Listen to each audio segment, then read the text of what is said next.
ഞാനിങ്ങനെ താടി വളർത്തുമ്പോൾ, മുടി വളർത്തുമ്പോൾ അപ്പനെ പോലെ തന്നെ ഇരിക്കും, അല്ലെങ്കിൽ അങ്ങനെ ഛായ കൂടുതൽ ഉണ്ടാവും എന്നുള്ളത് ഞാൻ ഒരിക്കലും അങ്ങനെ അത് എനിക്ക് അമ്മയുടെ ഛായയാണ്. രജനി സാറിന് പാടാൻ പറ്റിയിട്ടില്ല, കമൽ സാറിനും പാടാൻ പറ്റിയിട്ടില്ല എന്നുള്ളൊരു ഇത് മാത്രം നിപ്പുണ്ട്. മേ ബി ആ ലോക്ക്ഡൗൺ സമയത്തുണ്ടായിരുന്ന ഫ്രസ്ട്രേഷനിൽ ഞാൻ ആ ഇൻ്റർവ്യൂവിൽ പറഞ്ഞത് എനിക്ക് ചിലപ്പോൾ പാടില്ലായിരിക്കും എന്നുള്ളത്. അവരത് ഹെഡ്ലൈനായിട്ട് ഇട്ടോട്ടെ എന്ന് ചോദിച്ചു. ഞാൻ പറഞ്ഞു ഇട്ടോ എന്ന് പറഞ്ഞു. അപ്പോൾ സഹാന സാരൽ തൂവുതോ സഹാര പൂക്കൾ പൂത്തതോ എൻ വിൺവെളി തലയ്ക്ക് മേൽ തിറന്തതു അടടാ. Welcome Vijay Yesudas. Thank you. ചേട്ടാ, എനിക്ക് ചേട്ടനെ പറ്റി പറയുമ്പോൾ ഫസ്റ്റില് എനിക്ക് എൻ്റെ മനസ്സിലേക്ക് ആദ്യമായിട്ട് ഓർമ്മ വരുന്ന എൻ്റെ കുട്ടിക്കാലത്ത് ഞാൻ കേട്ട ആദ്യത്തെ പാട്ട് തിരുവോണക്കൈനീട്ടം എന്നുള്ള തരംഗിണിയുടെ ആൽബത്തില് ചന്ദന വളയിട്ട കൈയുണ്ട് നീ എന്നുള്ള. ചെറുപ്പകാലത്ത് എന്റെയും ചെറുപ്പകാലമായിരുന്നു. ഞാൻ സ്കൂളിൽ പഠിക്കുന്ന എനിക്ക് ചന്ദനവളയായിട്ട് പാടുമ്പോ 1998 ആണെന്ന് തോന്നുന്നു. 1998. അപ്പൊ എനിക്ക് 19 വയസ്സ്. അന്ന് എനിക്ക് 8 വയസ്സേ ഉള്ളൂ. ഞാൻ അന്ന് എന്റെ വീട്ടിലെല്ലാരും ഭയങ്കര ദാസേട്ടന്റെ ഫാൻസ് ആണ്. അപ്പൊ ഈ തരംഗിണിയുടെ എല്ലാ ആൽബങ്ങളും നിങ്ങൾ തുടങ്ങിയത് എന്റെ ഫാനായിട്ട് വാങ്ങുമായിരുന്നു. അപ്പൊ അതിലെ എല്ലാ പാട്ടും ഇപ്പോഴും അതിലെ ഒരു പാട്ടാണ് നമ്മൾ ഓണം ആവുമ്പോഴും ഇന്നും ആ മ്യൂസിക്കാണ്. അപ്പൊ അതിലെ പാട്ടുകളെല്ലാം ഹിറ്റായിരുന്നു. വിദ്യാജി ആയിരുന്നു എന്റെ മ്യൂസിക്. അപ്പം വിദ്യാജിയുടെ കൂടെ തന്നെയാണ് താങ്കളുടെ തുടക്കം മില്ലേനിയം സ്റ്റാഴ്സില്. അപ്പൊ ഞാൻ ഓണപ്പാട്ട് പാടിയത് ചന്ദ്രവളയായിട്ടാണ് എന്റെ ഒരു കൈൻഡ് ഓഫ് ഒരു മെയിൽ വോയിസ് ആയത് എന്ന് വേണമെങ്കിൽ പറയാം. പക്ഷെ അതിനു മുമ്പേ ഞാൻ ഓണപ്പാട്ടുകളും അയ്യപ്പ പാട്ടിലൊക്കെ കുറെ പാടിയിട്ടുണ്ട്, തരംഗിണിക്കൊക്കെ കുറെ പാടിയിട്ടുണ്ട്. പക്ഷെ പ്രോപ്പറായിട്ടൊരു മേ ബി ചെറിയൊരു യങ് അഡൾട്ട് വോയിസ് ആയിട്ട് തുടങ്ങിയത് ചന്ദനവളയൊരു രണ്ടുപേരും പടം ഓർമ്മയുണ്ടാവും. ചന്ദന വളയിട്ട കൈ കൊണ്ടു നീ മണിച്ചെമ്പകപ്പൂക്കളമെഴുതുമ്പോൾ പിറകിലൂടന്നൊരാൾ മിണ്ടാതെ വന്നെത്തി മഷിയെഴുതാത്ത നിൻമിഴികൾ പൊത്തി. പിറകിലൂടന്നൊരാൾ മിണ്ടാതെ വന്നെത്തി മഷിയെഴുതാത്ത നിൻമിഴികൾ പൊത്തി. മഷിയെഴുതാത്ത നിൻമിഴികൾ പൊത്തി. ശരിക്കും ആ ഒരു ചെറുപ്പകാലത്തേക്ക് പോയൊരു ഫീലുണ്ട് ഇപ്പോ. അത് കഴിഞ്ഞ് മില്ലേനിയം സ്റ്റാഴ്സിലേക്ക് എത്തുന്നു.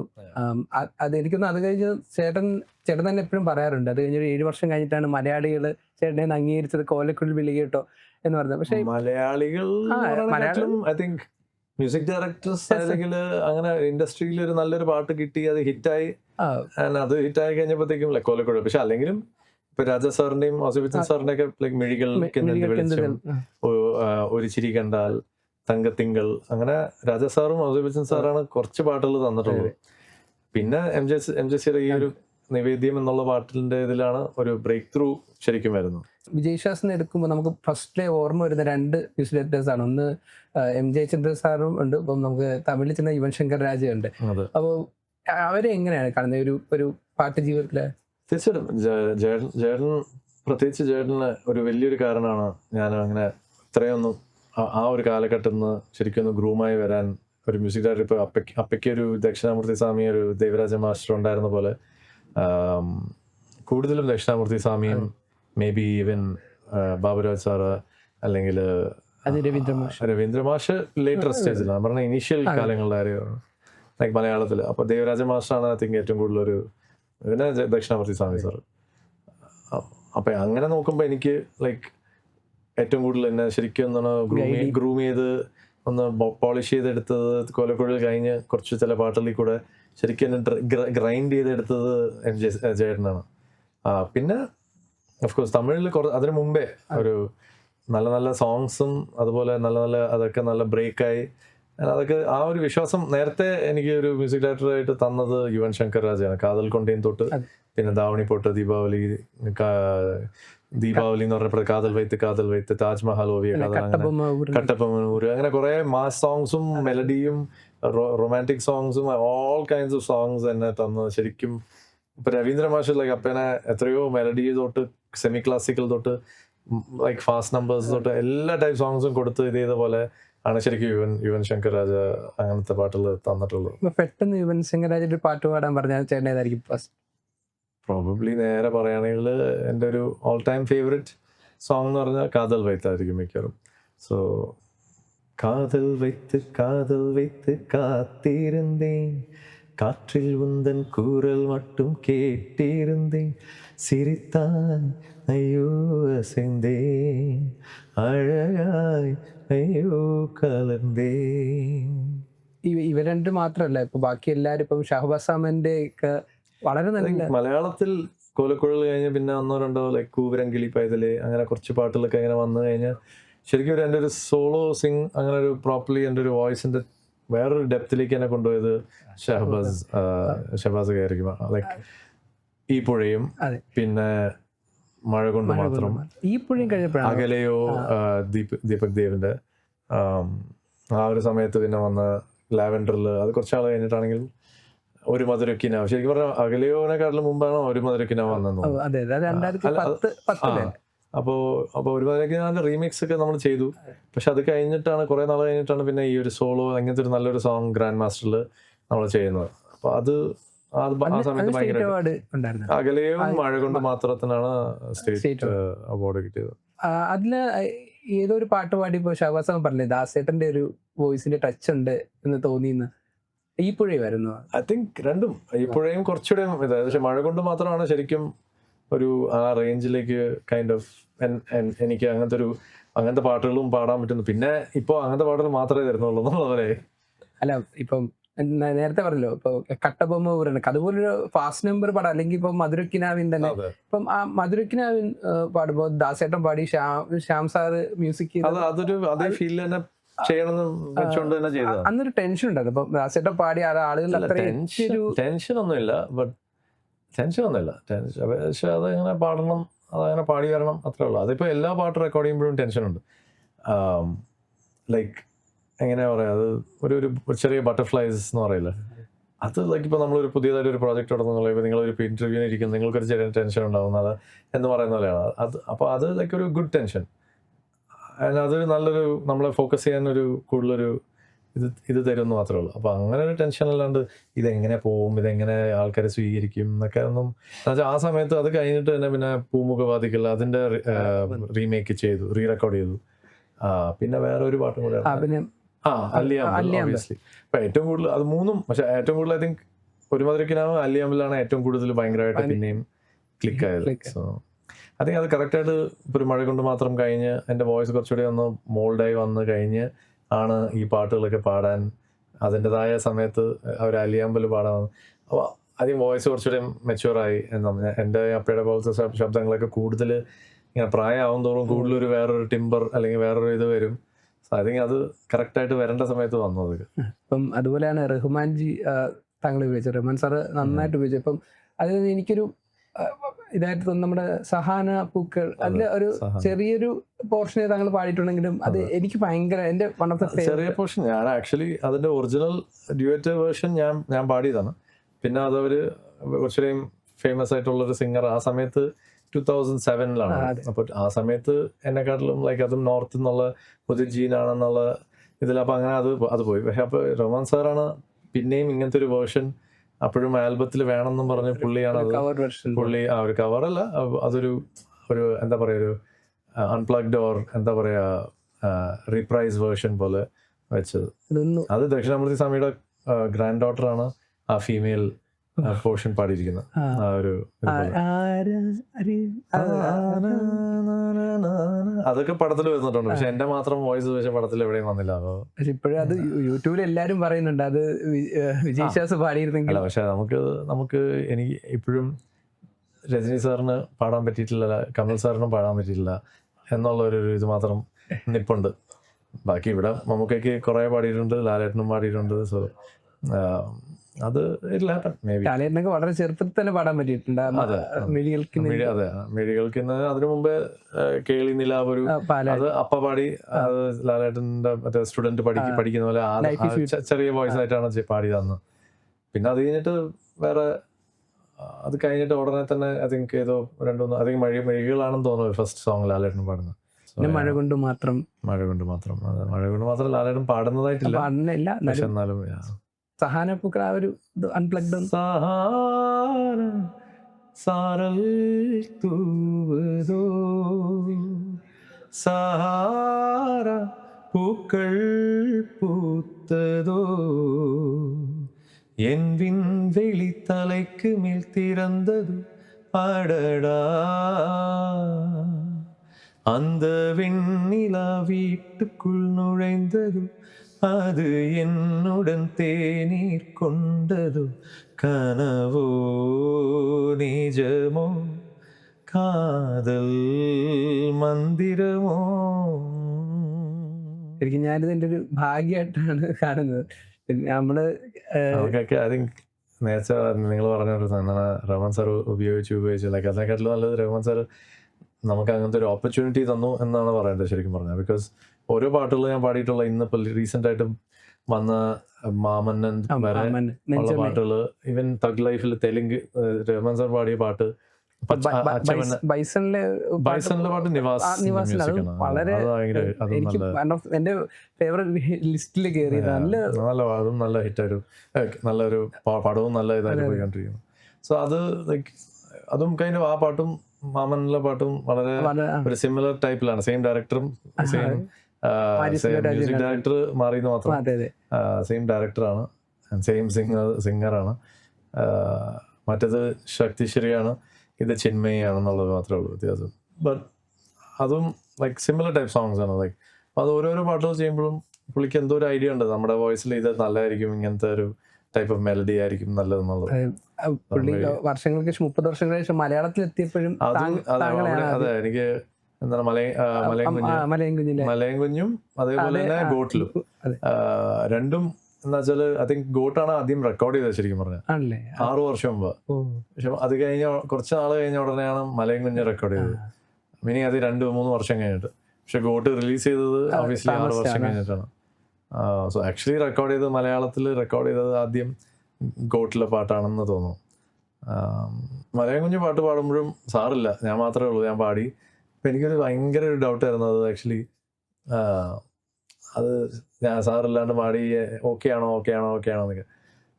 ഞാൻ വിചാരിച്ചു ഭയങ്കര ടോട്ടലി സാറേ അല്ലാത്ത ടൈപ്പ് ഒരു സോങ്, ഒരു ഓണപ്പാട്ട് പോലെ. അപ്പൊ ലൈക്ക് ഞാൻ ഭയങ്കര സംഭവമാണല്ലോ, ലൈക്ക് അത് ഭയങ്കര സംഭവം എന്നുള്ളത് ഞാൻ ഡൗട്ട് അടിച്ചു ഭയങ്കരമായിട്ട്. ഇത് വർക്കൗട്ട് ലൈക്ക്. പക്ഷെ ഭയങ്കര ഐ തിങ്ക് മൊത്തത്തിൽ ഒരു ലിസണിങ് ടൈപ്പ് ഒരു സോങ് ആണ് അത്. ലൈക്ക് കൈൻഡ് ഓഫ് ചന്ദനവളയിട്ടൊക്കെ പോലെ. അത് ഓരോ അതിന്റെ ഓരോ പോർഷൻസ് ഒക്കെ ശരിക്കും ഒരു പറഞ്ഞ പോലെ ഓണപ്പാട്ടിന്റെ ഒരു ഫീലാണ്. നമുക്കത് കേൾക്കുമ്പോൾ ഒരു ഓണപ്പാട്ട് കേൾക്കുന്ന ഒരു സുഖം തോന്നും. അത് ചോലപ്പെണ്ണേ നീ ഒഴുകിപ്പോയി കാതോടൊരു വാക്കും മിണ്ടാതെ എത്ര നാളും നിലാവും മാഞ്ഞാലും നിന്നോ.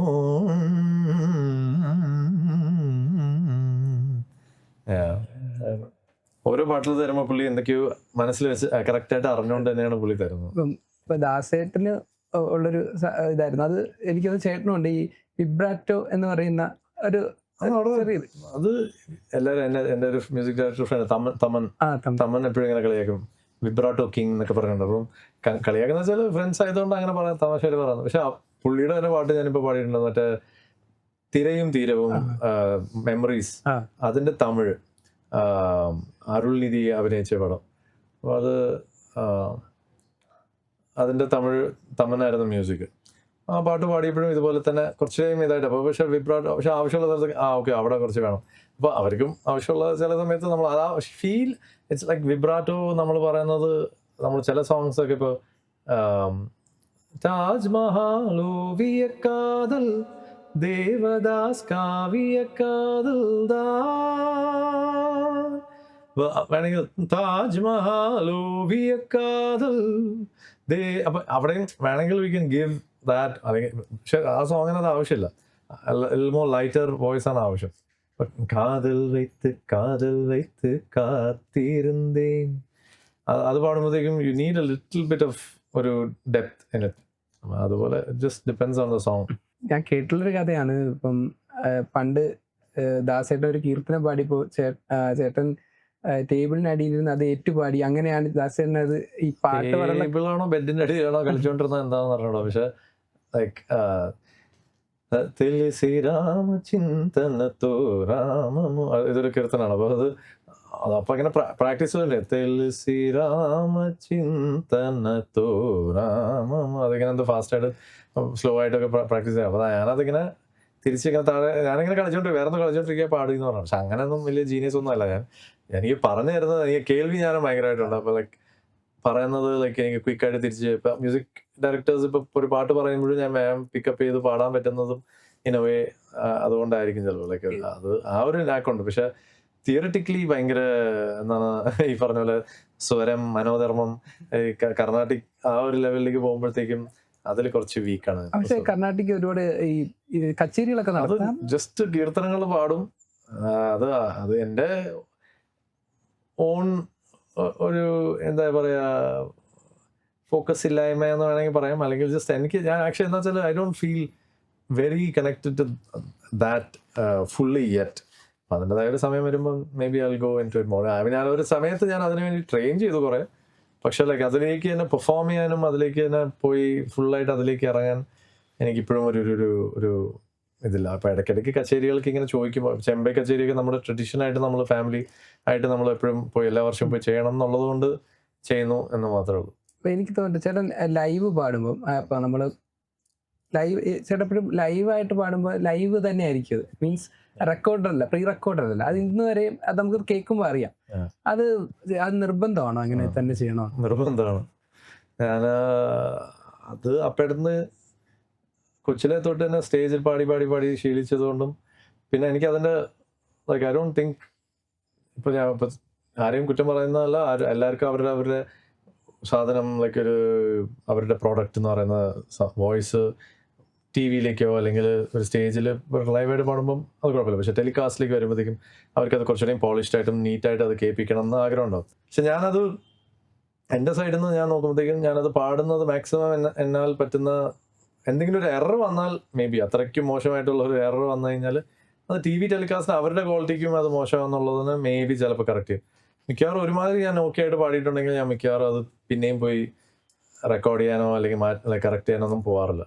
അത് എൻ്റെ ഓൺ ഇതാണ്. അതിലിപ്പോൾ തെറ്റ് ശരിയെന്നൊന്നും ഇല്ല അതിൽ. ഐ തിങ്ക് ഇറ്റ്സ് ജസ്റ്റ് എൻ്റെ ഒരു ഇത്. ലൈവിൽ ഞാനിപ്പോൾ ലൈവ് ഒരു ഷോ ചെയ്യുമ്പോഴത്തേക്കും അത് പക്കായിട്ട് ഫുള്ളായിട്ട് ലൈവ് ആയിരിക്കണം. May be backing tracks, vocal tracks ഒക്കെ ബാക്കിംഗ് ആയിട്ടുള്ള കോറസും അതൊക്കെ ട്രാക്സ് ഒക്കെ ഉണ്ടാവുമായിരിക്കും. അതല്ലാണ്ട് പക്ഷെ ലൈവ് എൻ്റെ മെയിൻ വോയിസ് ഞാൻ ലൈവായിട്ട് പാടുള്ളൂ എന്നുള്ളതാണ്. ഇപ്പം മലര് എന്നുള്ള പാട്ട് അപ്പം നമ്മുടെ ഏത് ഇന്റർവ്യൂലായാലും ചേട്ടനോട് ആ ചോദ്യം ചോദിക്കാതെ ആരും പോകാറില്ല. പക്ഷെ എനിക്ക് അതിൽ വേറൊരു കാര്യം, കൗതുകമായ ഒരു കാര്യം അറിഞ്ഞതുകൊണ്ട് ചോദിക്കാം. അത് ചേട്ടൻ ഏതാണ്ട് 20 or 21 ആളെന്തോ ആണ് ആ പാട്ട് പാടി. ഞാൻ അറിഞ്ഞത് അങ്ങനെയാണ്. ഞാൻ പാടിയപ്പോൾ എനിക്ക് അറിഞ്ഞൂടായിരുന്നത്. അത് കഴിഞ്ഞൊക്കെ ഇറങ്ങി അതിങ്ങനെ ഹിറ്റായി. അത് കഴിഞ്ഞിട്ട് ഇത് വെറുതെ ഉണ്ടാക്കുന്ന കഥയാണോ, അത് ഹിറ്റായി അത്രയും വലിയ ഹിറ്റായതുകൊണ്ട് പറയുന്നതാണോ എന്നെനിക്ക് അറിഞ്ഞൂടാ. പക്ഷെ ഐ തിങ്ക് സോ. അങ്ങനെ കുറേ പേരെ അവിടെ ട്രൈ ചെയ്തു. ഇപ്പോൾ നമ്മുടെ എന്താണ് സബരീഷും നമ്മുടെ എന്താ പറയുക മ്യൂസിക് ഡയറക്ടറും എന്താണ് രാജേഷും, അതുപോലെ അങ്ങനെ കുറച്ച് അവരുടെ ഗ്രൂപ്പിലുള്ളവർ തന്നെ കുറേ പേര് അവർ അങ്ങനെ പാട്ടുകാരൊക്കെ ഉള്ള അവർ തന്നെ കുറേ പേര് ട്രൈ ചെയ്ത് നോക്കി. എന്നിട്ട് പിന്നെ കുറച്ച് പാട്ടുകാരും എന്നിട്ട് പിന്നെയാണ് ഫൈനലി എൻ്റെ അടുത്ത് വന്നതെന്നുള്ള പോലെ പറഞ്ഞത്. അത് ആ സമയത്ത് ഞാൻ പാടുമ്പോൾ എനിക്കത് അറിഞ്ഞൂടാ. പാടുമ്പോൾ ഫസ്റ്റ് ഒരു മൈ സ്റ്റുഡിയോയിൽ റെക്കോർഡ് ചെയ്ത് ഞാൻ ഫസ്റ്റ് ഒരു സോങ് റെക്കോർഡ് ചെയ്ത് വേറൊരു സോങ് അവർ പോയി. അത് കഴിഞ്ഞിട്ടാണ് രാജേഷിൻ്റെ റെക്കോർഡ് ചെയ്തത്. പിന്നെ അത് കഴിഞ്ഞിട്ട് പിന്നെ രണ്ട് സോങ് റെക്കോർഡ് ചെയ്തു. അപ്പോൾ അന്ന് 4 സോങ് റെക്കോർഡ് ചെയ്തു. അപ്പോൾ അതിനിടയ്ക്ക് രാജേഷിൻ്റെ സോങ് വന്നു. രാജേഷ് വളരെ ക്വയറ്റായിട്ട് ഭയങ്കര ഒരു മൗനവ്രതം ടൈപ്പ് ഒരാളാണ്. ചേട്ടാ ഓക്കെ ചേട്ടാ ഇങ്ങനെ വേണം ചേട്ടാ, അതായത് ഇത്രേ ഉള്ളൂ. അപ്പം ഞാനിങ്ങനെ ആദ്യമായിട്ട് മീറ്റ് ചെയ്യുന്നത്. അപ്പോൾ എനിക്ക് ഈ രാജേഷ് എന്നുള്ള ആള് ആണ് നിറം ചെയ്തെന്നോ, നിറമല്ല അതാണ് നേരം അല്ലേ. അപ്പോൾ നേരം ചെയ്തത് ഇങ്ങനെയാണെന്നും അതൊന്നും എനിക്ക് അറിഞ്ഞൂടാ. സോ എനിക്ക് ആ സെയിം ടീമാണെന്നുള്ളതൊന്നും എനിക്ക് അറിഞ്ഞൂടാ. അപ്പം പക്ഷെ പാടി കഴിഞ്ഞപ്പോഴത്തേക്ക് അവസ്ഥ ഓക്കെ നല്ലൊരു സോങ് ആണെന്നുള്ളത് വിചാരിച്ച് അങ്ങനെ പോയി. പക്ഷെ ഇത്രയും വലിയൊരു രീതിയിൽ അത് ക്ലിക്കാവും. അത് പടം ഇറങ്ങുന്ന ദിവസം ആക്ച്വലി അതിന്റെ ഓഡിയോ ഇറങ്ങിയിട്ടില്ല. അപ്പൊ അതിലൊരു ക്രേസ്. ജോജു ആണ് എന്നെ വിളിച്ചിട്ട് ശനിയാഴ്ച വിളിച്ചിട്ട് പറയണേ, വിജയ് അറിഞ്ഞോ അത് ഇവിടെ ഇങ്ങനെ ഭയങ്കര എല്ലാവരും തിയേറ്ററിൽ പോയിട്ട് പാട്ട് എവിടെയും കിട്ടാത്തതുകൊണ്ട് ഒരു വീഡിയോ ഒക്കെ എടുത്ത് അപ്ലോഡ് ചെയ്യണമെന്നൊക്കെ പറഞ്ഞു. അപ്പൊ ഞാൻ അതൊക്കെ കേട്ടപ്പോൾ നല്ല സന്തോഷം തോന്നി. ഞങ്ങളൊക്കെ കോളേജൊക്കെ കഴിഞ്ഞ ഞാൻ ഈ ചെന്നൈ ഇരിക്കുന്നുണ്ട് എനിക്ക് തോന്നുന്നു കോലക്കുഴൽ ഹിറ്റ് ആയപ്പോഴും ഇത് തന്നെ. കോലക്കുഴൽ ഹിറ്റ് 2 മാസം കഴിഞ്ഞ് പ്രോഗ്രാംസിനൊക്കെ എല്ലാവരും പാടുന്നുണ്ടെന്നൊക്കെ കേട്ടപ്പോഴാണ് അടുത്ത ഏതോ ഒരു നാട്ടിൽ ഏതോ പ്രോഗ്രാം ചെയ്യാൻ വേണ്ടി വന്നപ്പോഴത്തേക്കും ഏതോ അമ്പലപ്പുറമ്പോ ഏതോ പള്ളി പെരുന്നാളിലെ പ്രോഗ്രാം വന്നപ്പോഴാണ് ഈ പാട്ട് പാടണമെന്ന് പറഞ്ഞ പാട്ട് പാടിയപ്പോഴത്തേക്ക് ഭയങ്കര റെസ്പോൺസ്. അപ്പൊ ഞാൻ അപ്പോഴാണ് അറിയാനാണ് ലൈക്ക് എ ഗുഡ് ഫീലിംഗ്. ഈ മലരയിൽ തന്നെയും 2 വർഷം ഉണ്ടല്ലോ, ഒരു അത് ഫുൾ സോങ് വേർഷൻ അത് പടത്തില് ഉണ്ട്. പിന്നെ അത് ആ സാഡ് വേർഷൻ വരുമ്പോഴാണ് എല്ലാരും ഭയങ്കരമായിട്ട് അത് ഇഷ്ടപ്പെട്ട് ഭയങ്കരമായിട്ട് ഐ തിങ്ക് റെക്കോർഡ് ചെയ്തത്. അതിനകത്ത് മ്യൂസിക് ഇല്ല, ചില സൗണ്ട് മാത്രമേ ഉള്ളൂ. അത് അത്രയും വലിയ അതും മലയാളത്തിൽ മാത്രമല്ല തമിഴിലും ഇന്ത്യയിലും മൊത്തം ഒരു പാൻ ഇന്ത്യൻ സോങ് ആയി മാറിയത്. ആ സിനിമയും അതെ, നമുക്ക് 2 വരി. ഞാൻ ഓരോ പ്രാവശ്യം സ്റ്റേജിൽ പാടുമ്പോഴത്തേക്ക് എന്തെങ്കിലും ഒരു ഡിഫറെന്റ് ആയിട്ട് ഒരു ഫീലില് എന്തെങ്കിലും പാടും. ഒരിക്കലും സെയിം ആയിട്ട് പാടില്ല. ലൈക്ക് സെയിം ഓർഡർ ആയിരിക്കില്ല, സെയിം ലിറിക്സും ട്യൂണൊക്കെ തന്നെ. പക്ഷെ ആ ട്യൂണിലേക്ക് അതിൻ്റെ ഒരു ഓവറോൾ ഒരു ടച്ച് വേറെ മാതിരി, ഓവറോൾ ഒരു ടച്ച് വേറെ എന്തെങ്കിലും ഒരു ഇതിൽ പോകും. ഇവിടെ അങ്ങനെ എന്തെങ്കിലും ചെയ്യാൻ പറ്റുമോ?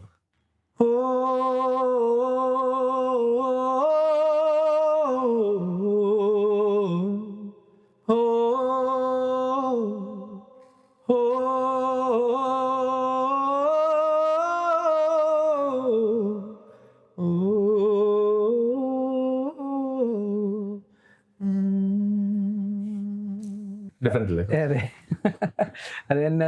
എനിക്ക് ബൈസൺ കാലമാടൻ എന്ന് പറഞ്ഞ അതില് പുതിയ പാട്ടുണ്ടോ, ഭയങ്കര ഞാൻ ഭയങ്കര അഡിക്റ്റ് ആയിപ്പോയി ആ പാട്ടില്. എല്ലാവരും കുറെ പേര് പറയുന്നുണ്ട് നല്ലൊരു ഭയങ്കര ചിന്മയും ചേട്ടനോട് പാടിയിട്ടുണ്ടോ. ഭയങ്കര ഒരു എന്താ പറയാ, നമ്മളിങ്ങനെ ചിരിച്ചു കാട്ടും സിത്തിരമേ വണ്ണ വണ്ണ വാനവില്ല വരഞ്ചു കാട്ടും തിരമേ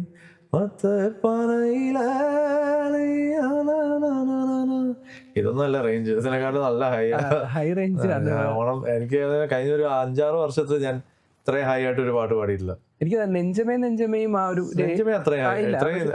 സെയിം ഫോർമാറ്റ് ആണ്. ഒരു 7 മിനിറ്റ് നമുക്ക് ഇങ്ങനെ അത് ഇങ്ങനെ പ്ലേ ചെയ്തിട്ട് നമുക്ക് 7 മിനിറ്റ് സോങ് ആണ്. അതെ അതെ, ഒരു വലിയ സോങ് ആണ്. വലിയ സോങ് ആണ്. 5-6 മിനിറ്റ് ഉണ്ട്. അത് ആദ്യത്തെ പോർഷൻ മൊത്തം ചിന്മയും പിന്നെ ബാക്കി അതും അതുപോലെ ഞാൻ ആദ്യം, പിന്നെ ശക്തി, പിന്നെ ഞാനും. എന്റെ ഒരു രീതി അത് സെയിം ഡയറക്ടറാണ്. ഐ തിങ്ക് അത് പുള്ളി തന്നെയാണോ എഴുതിയതെന്ന് എനിക്കറിയാം. പക്ഷെ ഇത് ചീനിക്കല്ല് പുള്ളി എഴുതിയത്, മാരി സെൽവരാജ് പുള്ളി തന്നെ വരികൾ എഴുതിയത്. ബ്യൂട്ടിഫുൾ ആയിട്ട് എഴുതിയിട്ടുള്ളത്. അങ്ങനെ എൻ്റെ ഒരു ക്ലോസ് ഫ്രണ്ട് ഇവിടുന്ന് സിനിമ കണ്ടിട്ട് വീഡിയോ അയച്ചു തന്നു. ഇങ്ങനെ ലാസ്റ്റിലും ക്രെഡിറ്റ്സിലും എന്തോ അപ്പോൾ പാട്ട് പിന്നെയും വരും, അപ്പോൾ സോ ഹാപ്പി എന്നും പറഞ്ഞുകൊണ്ട് ഇങ്ങനെ ഉഗ്രനായിട്ടുണ്ട്. പടവും കൊള്ളാം, പാട്ട് ഭയങ്കര രസമാണ്. നമുക്ക് കാണണം, തിയേറ്ററിൽ കാണണം. പിന്നെ ചോദിക്കാനുള്ളത്, ദാസേട്ടൻ ഭയങ്കര ഒരു ടെന്നീസ് ഫാനാണ്. അത് ഇപ്പോഴും അവിടെ അമേരിക്കയിൽ ഇരുന്നുകൊണ്ട് ടെന്നീസ് കണ്ടോണ്ടിരിക്കുകയാണ്. ഇപ്പോൾ എന്താണ് ഷാങ്കായ് മാസ്റ്റേഴ്സും വന്നപ്പോൾ ഐ തിങ്ക് സൗദി മറ്റേ എന്താണ് 6 കിങ്സ് എന്ന് പറഞ്ഞാൽ 3 കിങ്സ് ചാലഞ്ച് എന്നുള്ളത് വന്നപ്പോഴും എപ്പോഴും ടി വിയോട് ടെന്നീസ് കാണുന്നത്. ചെറുപ്പത്തിൽ എൻ്റെ ബ്രദർ ടെന്നീസ് കളിക്കാൻ തുടങ്ങിയതിന് മുമ്പേ പുള്ളി റെക്കോർഡിങ്സ് ഒക്കെ പോകുമ്പോൾ ചിലപ്പോൾ റെക്കോർഡിങ്സ് അങ്ങോട്ടും ഇങ്ങോട്ടൊക്കെ മാറ്റി വയ്ക്കും ടെന്നീസ് കളിക്കാൻ പോകാൻ. സോ ഞാനും ചില സമയത്ത് ബാസ്കറ്റ് ബോൾ കളിക്കാനും സ്പോർട്സ് ആ ഒരു ഇതിനു വേണ്ടി രാവിലെ തന്നെ റെക്കോർഡിങ്, ഉച്ചയ്ക്ക് തന്നെ റെക്കോർഡിങ് ഒക്കെ കേൾക്കും. ഈവനിങ് ടൈംസ് ഒക്കെ പോയി കളിക്കാൻ വേണ്ടി മാറ്റി വയ്ക്കും.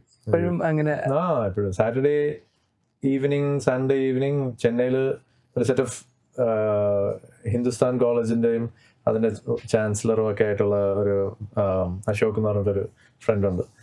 അശോക്കും പിന്നെ അവരുടെ ഫോമർ പ്ലെയേഴ്സ്, അവരുടെ ഫോമർ ലൈക്ക് ക്യാപ്റ്റൻസും കോച്ചസും എല്ലാവരും കൂടി വൈകുന്നേരം ഞങ്ങളൊരു 250 പോയിന്റ്സ് വരെ കളിക്കും. 2.5 മണിക്കൂർ കളിക്കും, ലൈക്ക് ഫുൾ ഓൺ. അപ്പോൾ സപ്പോർട്ട് ഇതൊക്കെ കളിക്കും. പക്ഷെ ചെറിയ പിള്ളേരും ഉണ്ട്, ലൈക്ക് 20s അത് മറ്റേ ജോലിയൊക്കെ ചെയ്യുന്നവർ ഫോമർ ടീമിലൊക്കെ കളിച്ചു വരും. സോ നല്ല വേറെ ലെവൽ പ്ലേ ആണ്. അപ്പോൾ കുറച്ച് നല്ല കോമ്പറ്റീറ്റീവ് ആണ്. അപ്പൊ നമ്മുടെ ഗെയിമും അതുപോലെ തന്നെ ഇമ്പ്രൂവ് ആവും. സോ നല്ല രസം. അത് കാരണം കുറച്ചിങ്ങനെ ഫിറ്റ് ആയിട്ടൊക്കെ ഇരിക്കും. നമ്മൾ ഇത്ര നേരം പാട്ടിനെ പറ്റി ചോദിച്ചു, ഇനി ഒരു അഭിനയത്തെ പറ്റിയും കൂടെ ഒന്ന്. സമയമായിട്ടില്ല അതിനെ പറ്റി ചോദിക്കാൻ. പൊന്നിയിൻ സെൽവം എന്റെ റോൾ ഉണ്ടായിരുന്നു, ചെറിയൊരു നല്ലൊരു അതുപോലെ തന്നെ ഒരു ട്രാക്ക് ആയിരുന്നു. ലൈക്ക് ഒരു പ്രോപ്പർ ഒരു സോൾജറിന്റെ ഒരു ആർമി കമാൻഡറിന്റെ. ഞാൻ ചോദിക്കാവുന്നത് അതല്ല, ശരിക്കും അത് ഒരു നമ്മുടെ മഴത്തെ പോലൊരു ഡയറക്ടറുടെ കീഴിൽ വർക്ക് ചെയ്യാൻ പറ്റുക എന്ന് പറയുന്നത് ഭയങ്കര ലക്കാണ്. അതായിരുന്നു അതിലേറ്റവും ബ്യൂട്ടിഫുൾ ആയിട്ടുള്ള ഒരു എക്സ്പീരിയൻസ് അതായിരുന്നു.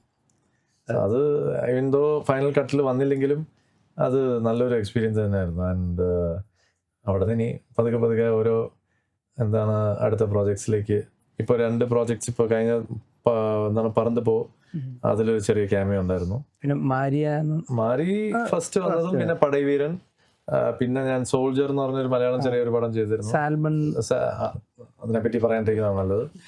പക്ഷെ സോൾജർ എന്നുള്ള പടം പിന്നെയും ഒരു നല്ലൊരു ഡീസന്റ് ഒരു പടമായിരുന്നു, മീനാക്ഷിയൊക്കെ അഭിനയിച്ചിട്ടുള്ള. മറ്റേത് ആ പടത്തിനെ പറ്റി പറയാണ്ടിരിക്കാൻ നല്ലത്. ആകെ അത് എങ്ങനെയോ രക്ഷപ്പെട്ടു എന്ന് പറഞ്ഞാൽ അതെന്താണ് ആരും അറിയാണ്ട് വന്നുപോയി. നിങ്ങൾ അതിനെപ്പറ്റി ചോദിച്ചത് തന്നെ വലിയ എന്നെ കുറിച്ച് വളരെ ഡീറ്റെയിൽഡ് ആയിട്ട് ഇങ്ങനെ നോക്കുന്നതുകൊണ്ട് അത് ചോദിച്ചു എന്ന് വെക്കാം. പക്ഷെ എല്ലാ ക്ലോസ് ഫ്രണ്ട്സ് ഒഴിച്ച് ബാക്കി ആർക്കും ഇത് വന്നുപോയത് തന്നെ അറിഞ്ഞൂടാ. അതുകൊണ്ട് അത്രയും സന്തോഷം. അവസാനമായിട്ട് ചേട്ടൻ്റെ അടുത്ത് എനിക്ക് വരാൻ പോകുന്ന ഒരു നല്ലൊരു ക്യാമിയോ ഉണ്ട്. പക്ഷെ അത് അടുത്ത വർഷമേ ആവുള്ളൂ. പക്ഷെ അത് വരുമ്പോൾ നല്ല രസമായിരിക്കും.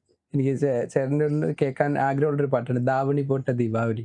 தாவணி போட்ட தீபாவளி வந்தது என் வீட்டுக்கு, கை முளைச்சு கால் முளைச்சு ஆடுது என் பாட்டுக்கு, கண்ணா கண்ணா மூச்சு என் கண்ணா பின்னா பேச்சு, பட்டாம் பட்டாம் பூச்சு என் பக்கம் வந்து போச்சு, இரவும் வருது பகலும் வருது எனக்கு தெரியல, இந்த அழகு சரிய மனசு எரிய கணக்கு புரியல.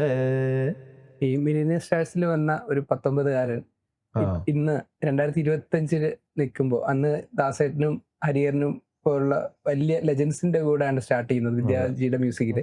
ഇന്ന് ഈ 2025 ഇപ്പൊ വിലായത്ത് ബുദ്ധയും ബൈസനും ഒക്കെ ചെയ്ത് നിൽക്കുമ്പോൾ എന്താണ് ഈ ഒരു യാത്രയെ പറ്റി തോന്നുന്നത്?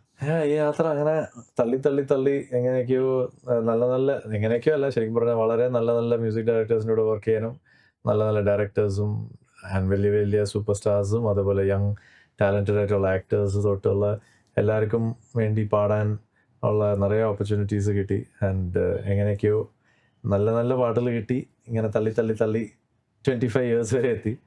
ആൻഡ് അത് ഇനിയും അങ്ങനെ അറിയാണ്ട് പോകുന്നത് ഒരു രസമാണ്. എന്താണ് ഒരിക്കലും വിചാരിച്ചില്ല ഇത്രയും നല്ല രീതിയിൽ പോകുമെന്ന്. ഇനിയും അങ്ങോട്ട് എങ്ങനെയാണെന്നുള്ളത് അറിഞ്ഞൂടാ. പക്ഷെ ഇപ്പോൾ കൂടുതൽ ഒരു ഐഡിയ ഉണ്ട്. ആൻഡ് അത് പ്ലാൻ ചെയ്യാണ്ടുള്ളതാണ്. പക്ഷെ കൂടുതലൊരു ഐഡിയ ഉണ്ട് എങ്ങനെ എന്തൊക്കെ ചെയ്യണം എന്നൊരു സ്വപ്നമുണ്ട്. അതിപ്പോൾ പണ്ടും ഉണ്ടായിരുന്നു. പക്ഷെ അത് ഇങ്ങനെയൊക്കെ ആവും എന്നുള്ളത്, ഇന്ന രീതിയിലാവും എന്നുള്ളതാണ്. പക്ഷെ ഇനി അങ്ങോട്ട് കുറച്ചുകൂടെയും വേറെ ഒരു സ്വപ്നങ്ങൾ ഇനിയും ഫുൾഫിൽ ചെയ്യാനുള്ളൊരു പാത്ത് അറിയാം എങ്ങനെ പോകണം എന്നുള്ളത്. പക്ഷെ അതും ഈ പറഞ്ഞ പോലെ ഒരു പാട്ട് ഞാനിപ്പോൾ 5 വർഷമായിട്ട് ഞാൻ ഇറക്കാണ്ട് വെക്കുന്നൊരു പാട്ടുണ്ട്. അത് അടുത്ത വർഷം ഷുവറായിട്ട് ഇറങ്ങും. പക്ഷെ അത് 25 years കഴിഞ്ഞിട്ട് ഇറങ്ങണം എന്നായിരിക്കും ചിലപ്പോൾ. ആയിരുന്നു അത് എൻ്റെ കോമ്പോസിഷൻ, എൻ്റെ പ്രൊഡക്ഷൻ. അപ്പോൾ അത് കുറേ നാളായിട്ട് അത് സെറ്റായി വരാൻ കുറച്ച് സമയം എടുത്തു. ഫൈനലി ഇപ്പോൾ ആവും. എൻ്റെ സ്വന്തം വീട്ടിലും അല്ലെങ്കിൽ അല്ലാത്ത ഫ്രണ്ട്സിനും പോലും ഈ താടി എന്തിനാ ഇങ്ങനെ വളർത്തുന്ന, മുടി എന്തിനാ ഇങ്ങനെ വളർത്തിയിരിക്കുന്ന ചോദ്യത്തിനുള്ള ഉത്തരം അത് ഫൈനലി വരുമ്പം അത് ചിലപ്പോൾ കണ്ടിട്ട് ചിലപ്പോൾ അങ്ങനത്തെ ഉള്ള ചില ഫ്രണ്ട്സും ഉണ്ട് എൻ്റെ കയ്യിൽ. എന്താണ് ഇതിനാണോ നീ ഇത് ഇത്രയും കഷ്ടപ്പെട്ട് വളർത്തിയെന്ന് ചോദിക്കുന്നവരുണ്ടാവും. പക്ഷെ അത് കുഴപ്പമില്ല. പക്ഷെ എൻ്റെ സാറ്റിസ്ഫാക്ഷന് ഞാനത് ഇന്ന രീതിയിൽ ചെയ്യണം എന്നുള്ളൊരു പ്ലാൻ ഉണ്ട്. അപ്പം അത് പൂർത്തിയാക്കുന്നവരെ ഞാനത് എനിക്ക് ദാസേട്ടനെ ഇന്റർവ്യൂ ഫീൽ കിട്ടുന്നുണ്ട്. അതും അതിൻ്റെതായ ഒരു രീതിയിൽ വന്നു ചേർന്നാണ്. ഞാൻ ഇങ്ങനെ താടി വളർത്തുമ്പോൾ, മുടി വളർത്തുമ്പോൾ അപ്പനെ പോലെ തന്നെ ഇരിക്കും അല്ലെങ്കിൽ അങ്ങനെ ഛായ കൂടുതൽ ഉണ്ടാവും എന്നുള്ളത് ഞാൻ ഒരിക്കലും അങ്ങനെ എനിക്ക് അമ്മയുടെ ഛായയാണ്. പക്ഷെ എൻ്റെ ചേട്ടനും ആണ് കൂടുതൽ അപ്പയുടെ ഇത്. പക്ഷെ ഞാൻ ഐ തിങ്ക് കണ്ണും മൂക്കും ഒക്കെ അപ്പയുടെയാണ് എൻ്റെ. അപ്പോൾ മൊത്തത്തിൽ മുടി അങ്ങനെ വളർത്തി താടി ഇങ്ങനെ വളർന്ന് വന്നപ്പോഴത്തേക്കും കൂടുതൽ പുള്ളിയുടെ മാനുറിസംസ് എനിക്ക് തന്നെ ചിലപ്പോൾ തോന്നാറുണ്ട്. അതാണ്. ആൻഡ് ഓഫ് കോഴ്സ് പാട്ടിൻ്റെ ഇതിലും എല്ലാത്തിലും എനിക്കാണ് കൂടുതൽ അതിലേക്കുള്ളൊരു കണക്ട് ഉള്ളതുകൊണ്ട് മേ ബി അതുകൊണ്ടായിരിക്കും. ചേട്ടൻ എപ്പോഴും തോന്നിയിട്ടുണ്ടോ ഒരു 2010 ശേഷമായിരുന്നു വന്നതെങ്കിൽ, ഈ സോഷ്യൽ മീഡിയ ഒക്കെ വന്ന സമയത്തായിരുന്നുണ്ടെങ്കിൽ ഈ കുറച്ചും കൂടെ എളുപ്പമായേനെ? ഇപ്പം സ്ട്രഗിൾ ചെയ്യാണ്ട് പെട്ടെന്ന് എൻ്റെ ആകെയുള്ള സ്ട്രഗിൾ എന്തായിരുന്നു വെച്ചാൽ ഞാനായിട്ട് എൻ്റെ മേ ബി പ്രോബബ്ലി ടാലൻറ്റിനെയോ അല്ലെങ്കിൽ എൻ്റെ സ്കിൽസിനെ ഞാൻ കുറച്ചുകൂടി നന്നായിട്ട് നേരത്തെ തന്നെ മേ ബി ഫോക്കസ് ചെയ്യാണ്ടോ, അല്ലെങ്കിൽ പൊതുവെ ഞാൻ വളരെ ടേക്ക് ഇറ്റ് ഈസി ആയിട്ട് ഇപ്പോഴും അങ്ങനെ തന്നെയാണ്. അതിൻ്റെതായ രീതിയിൽ അത് തെളിഞ്ഞു വരേണ്ട സമയത്ത് തന്നെ. പക്ഷെ അതിനുള്ള വർക്ക് ഞാൻ ചെയ്തില്ല എന്നല്ല, ഞാൻ ഭയങ്കര ഓവറായിട്ട് ഞാൻ അതിൽ സ്ട്രെസ് ഒന്നും ചെയ്തിട്ടില്ല ഇപ്പോഴും. ആകെ സ്ട്രെസ് ഉള്ളത് നമ്മളിപ്പോൾ ലോക്ക്ഡൗണും ഇങ്ങനത്തെ ഇതൊക്കെ വന്നപ്പോഴും ഇപ്പോൾ പ്രളയവും ഇതൊക്കെ വന്നപ്പോൾ നമുക്ക് പ്രോഗ്രാം ഇല്ലാണ്ടായി, അത് കാരണം പൈസ ഇല്ലാണ്ടായി, അല്ലെങ്കിൽ അങ്ങനത്തെ ഇതിപ്പോൾ നമ്മൾ പറയുമ്പോൾ ആരും വിശ്വസിക്കില്ല, പക്ഷെ എല്ലാവർക്കും അതേ അവസ്ഥ ഉണ്ടായിരുന്നു. അപ്പോൾ അങ്ങനത്തെ ഇതൊക്കെ വരുമ്പോഴത്തേക്കും മാത്രമേ ഉള്ളൂ. അല്ലെങ്കിൽ ഇന്ന പാട്ട് ഞാൻ പാടിയിട്ട് ഇറങ്ങിയില്ല, ഓക്കെ കുഴപ്പമില്ല, നമുക്ക് വരേണ്ടതല്ല അത്, ഓക്കെ. പക്ഷെ അതിനെക്കാട്ടിലും മെയിൻ തിങ് ഇസ് നമ്മൾ ഇന്ന് ഇതൊക്കെ ചെയ്യാൻ നമുക്ക് ഒരു ഓപ്പർച്യൂണിറ്റീസ് കിട്ടി, ഇതൊക്കെ ചെയ്യാൻ എക്സ്പീരിയൻസ് ചെയ്യാൻ പറ്റി എന്നുള്ളതാണ്. അപ്പോൾ അത് അത് ഞാൻ അത് മാത്രമേ നോക്കാറുള്ളൂ. Like from the beginning and till today ഞാൻ പ്ലാൻ ചെയ്യുന്ന കാര്യം എന്ന് വെച്ചാൽ, ലൈക്ക് ഇപ്പോൾ ഇന്ന ഡേറ്റിൽ ഞാൻ ഇന്ന ഡേറ്റിനുള്ളിലോ അല്ലെങ്കിൽ ഈ വർഷത്തിനുള്ളിൽ ഞാൻ ഇത്രയും പാട്ടുള്ള, അല്ലെങ്കിൽ ഇന്ന തന്നെ പാട്ടുള്ള, അല്ലെങ്കിൽ ഇന്ന തന്നെ മ്യൂസിക് ഡയറക്ടറിനോട് വർക്ക് ചെയ്യണം, ഇങ്ങനത്തെ പ്ലാൻസ് ഒന്നുമില്ല. സ്വപ്നങ്ങളാണ് അതൊക്കെ. ആൻഡ് സ്വപ്നങ്ങൾ ലൈക്ക് ഡേ ഡ്രീംസ്, എന്താ പറയുക, കണ്ണും തുറന്ന സ്വപ്നം കാണും. ആ സ്വപ്നങ്ങളൊക്കെ അതിൻ്റെതായ രീതിയിൽ നടക്കേണ്ട സമയത്ത് നടക്കുന്നു എന്നുള്ളത്. ലാസ്റ്റ് ഒരു ക്വസ്റ്റ്യൻ, ചേട്ടൻ ഒരു ഗ്യാപ്പ് എടുത്തിരുന്നു മലയാള സിനിമയിൽ നിന്ന്? ഇല്ല, അത് ആ ഒരു ഇന്റർവ്യൂല് നമ്മൾ ഇവിടെ തന്നെയാണ് അത് ഷൂട്ട് ചെയ്തതും. അന്നും കുറച്ച് ലോങ് ഹെയർ ലോക്ക്ഡൌൺ സമയത്ത് വളർത്തിയത്, മുടിയും ഒക്കെ വെച്ചിട്ട് ഷൂട്ടൊക്കെ ചെയ്തത്. പക്ഷെ ആ സമയത്ത് ഇങ്ങനെ ഞാൻ ആലോചിച്ചു, നമ്മൾ കുറേ വർഷമൊക്കെ എന്താണ് ഇതിൻ്റെ പോയിന്റ്. ഞാനിപ്പോൾ എപ്പോഴും ചില പ്രൊഡ്യൂസേഴ്സും മ്യൂസിക് ഡയറക്ടേഴ്സിൻ്റെ അടുത്ത് നിന്ന് പ്രൊഡ്യൂസേഴ്സിലേക്ക് കണക്ട് ചെയ്യും. അപ്പോൾ പറയും ഇത്രയേ ഉള്ളൂ ഞങ്ങൾക്ക് ബഡ്ജറ്റ്, ഇത്രയേ ഉള്ളൂ ഇത് എന്നൊക്കെ പറയുമ്പോഴത്തേക്കും മനസ്സിലാക്കാം. പക്ഷെ എന്താ പറ്റുന്നത് വെച്ചാൽ, ഇനി ഈ 25 വർഷം കഴിഞ്ഞു, ഇനി എത്ര വർഷം ഈ ശബ്ദം നിലനിൽക്കും എന്നുള്ളത് നമ്മുടെ കയ്യിൽ മാത്രമല്ല, പൊതുവേ നമ്മുടെ ബോഡിയും എല്ലാം കൊണ്ട് നമ്മൾ മെയിൻറ്റെയിൻ ചെയ്താൽ കുറച്ചുകൂടെ ഒരു 20 വർഷം കൂടെ നിൽക്കുമായിരിക്കും. എന്നാലും ഇപ്പോൾ ദാസേട്ടനെ പോലത്തെ ഒരാളും, അല്ലെങ്കിൽ അവരൊക്കെ ആ ലെവലിലായതുകൊണ്ടും അവരുടെ 60s-ലും 70s-ലും അവരെ കൊണ്ട് പാടിപ്പിച്ച ചില മ്യൂസിക് ഡയറക്ടേഴ്സേ ഉള്ളൂ. പക്ഷെ ഒരു കാലം കഴിഞ്ഞപ്പോഴത്തേക്ക് അവരെ നിർത്തി അടുത്ത ജനറേഷനിലുള്ള സിംഗേഴ്സിനെ എല്ലാവരും പാടിക്കാൻ തുടങ്ങി. That is a way it should be, right? അപ്പോൾ ആ കാലം എനിക്കും വരും. അപ്പോൾ അതുവരെയെങ്കിലും ഇതൊക്കെ എന്തൊക്കെയായാലും പാഷനാണ്, ഇതൊക്കെ നമ്മുടെ ലൈഫ്. എല്ലാവരും പാഷന് വേണ്ടിയല്ല പാടാൻ വരുന്നത് അല്ലെങ്കിൽ ജോലി ചെയ്യുന്നത് പാഷനറ്റ് ആയിട്ടുള്ള പ്രൊഫഷൻ്റെ അല്ല ജോലി ചെയ്യുന്നത്. But this is passion as well as bread, നമ്മുടെ ഡെയിലി ബ്രെഡാണ്. അപ്പം അത് ഉണ്ടാക്കേണ്ട സമയത്ത് ഉണ്ടാക്കിയില്ലെങ്കിൽ, ഞാൻ എപ്പോഴും പ്രൊഡ്യൂസേഴ്സിനോട് പറയാം, നിങ്ങൾ ഇപ്പോഴെങ്കിലും എനിക്ക് കുറച്ചുകൂടെയും കൂട്ടി തന്നില്ലെങ്കിൽ കുറച്ച് വർഷം കൂടെയും കഴിഞ്ഞാൽ നിങ്ങൾ എന്നെ വിളിക്കും പോലും ഇല്ല. എനിക്ക് ശബ്ദം ഇല്ലെങ്കിൽ നിങ്ങൾ എന്നെ വിളിച്ചിട്ട് വിളിക്കും, തിരിഞ്ഞും പോലും നോക്കില്ല. അപ്പോൾ ഞാൻ തന്നെ എവിടെയെങ്കിലും പോയി പാടി എങ്ങനെയെങ്കിലൊക്കെ പൈസ ഉണ്ടാക്കേണ്ടി വരും. സോ ഐ പറഞ്ഞ like you need to make sure that you make, എന്താണ് അതിൽ ഇംഗ്ലീഷിൽ സേയിങ് ഉണ്ടല്ലോ, എന്താണ് make hay when the sun shines എന്ന് പറയുന്നത്. സോ എന്ന് പറയുന്നത് അതുകൊണ്ട് ഉള്ളത് മാത്രമല്ല. അന്ന് ഞാൻ പറഞ്ഞത് ആ ഒരു അവസ്ഥയിൽ, മേ ബി ആ ലോക്ക്ഡൗൺ സമയത്തുണ്ടായിരുന്ന ഫ്രസ്ട്രേഷനിൽ ഞാൻ ആ ഇന്റർവ്യൂവിൽ പറഞ്ഞത് ഇനി ചിലപ്പോൾ പാടില്ലായിരിക്കും എന്നുള്ളത്. അവരത് ഹെഡ്ലൈനായിട്ട് ഇട്ടോട്ടേന്ന് ചോദിച്ചു. ഞാൻ പറഞ്ഞു ഇട്ടോ എന്ന് പറഞ്ഞു. അപ്പോൾ അത് പിന്നെ അവസാനം കുറേ പേര് ചീത്ത പറയുന്ന പോലെ ആയി. പക്ഷെ അങ്ങനെ ഒരു ചോയ്സ് ഞാൻ എടുത്താലും അത് എൻ്റെ ചോയ്സാണ്. അതിപ്പോൾ ആരെന്ത് ചീത്ത പറഞ്ഞാലും പറഞ്ഞില്ലെങ്കിലും ഇറ്റ്സ് മൈ ചോയ്സ്, അത്രേ ഉള്ളൂ. അങ്ങനത്തെ തീരുമാനം എടുക്കരുത്. അങ്ങനെ തീരുമാനമൊന്നും എടുത്തിട്ടില്ലായിരുന്നു. അത് ആ ഇന്റർവ്യൂവിൽ പറഞ്ഞൊരു കാര്യമാണെന്ന് മാത്രം. പിന്നെ അത് കഴിഞ്ഞ് എത്രയോ പാടി. അത് കഴിഞ്ഞിട്ട് ഇത് എന്താ കുഴപ്പമെന്ന് വെച്ചാൽ കുറേ പേര് ചോദിക്കും, ഇപ്പോൾ മലയാളത്തിൽ ഇപ്പോൾ പാടാറില്ലെന്ന്. അവർ ഇത് പാട്ട് ഒട്ടും കേൾക്കാത്തവരായി ചോദിക്കുന്നത്. അല്ല, അതാണ്, അത് എത്രയോ പാട്ടിൽ അത് കഴിഞ്ഞ് പാടിയും കഴിഞ്ഞു. So I think it's just about that. And കുറേ പേര് മ്യൂസിക് ഡയറക്ടേഴ്സ് വിളിക്കാത്തതിന് കാരണം ഇത് തന്നെയാണ്. ലൈക്ക് എന്താണ് ഇത്രയും പൈസ കൊടുക്കണം എന്നുള്ള ചിന്തയിലാണ്. അല്ലാണ്ട് പാട്ട് നമ്മളെ തന്നെ പാടിപ്പിക്കണം എന്നുള്ള ചിന്തയിൽ കുറച്ച് പേര് സിൻസിയർ ആയിട്ട് മേ ബി വിളിക്കുന്നുള്ളൂ. ഈ ഒരു കാര്യം കൊണ്ടായിരിക്കും. പക്ഷെ അതായത് നമുക്ക് നമ്മുടെ കൺട്രോളിലുള്ള കാര്യമല്ല. എന്തായാലും ചേട്ടാ ഇനി ഒത്തിരി പാട്ട് പാടണം. Thank you so much. ഒത്തിരി നല്ല ഇതുപോലെ ഇന്റർവ്യൂസ് നടത്തട്ടെ. Okay, thank you. Okay, thank you so much. By.